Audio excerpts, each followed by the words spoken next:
The Gir Somnath લાઈવમાં દર્શક મિત્રોનું સ્વાગત છે। મહત્વના સમાચાર સામે આવી રહ્યા છે। વેરાવળના દેદાથી માળિયાના આછીદરા સુધી 2,75,00,000ના ખર્ચે સીસી રોડ બનાવવામાં આવ્યો છે। વિશેષ સમાચાર તરફ નજર કરીએ।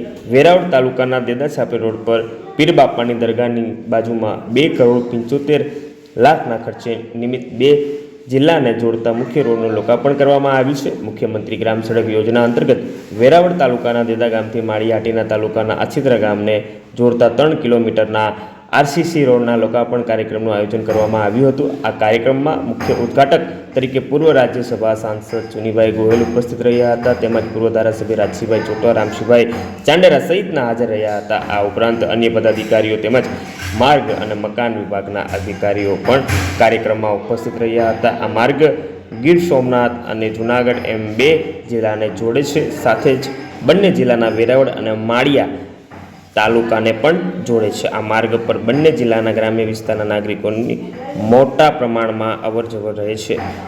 મુખ્યમંત્રી ગ્રામ સડક યોજના અંતર્ગત આ માર્ગનું 2,75,00,000ના ખર્ચે નવીનીકરણ કરવામાં આવ્યું છે। જોડાતા રહો the Gir Somnath live channel.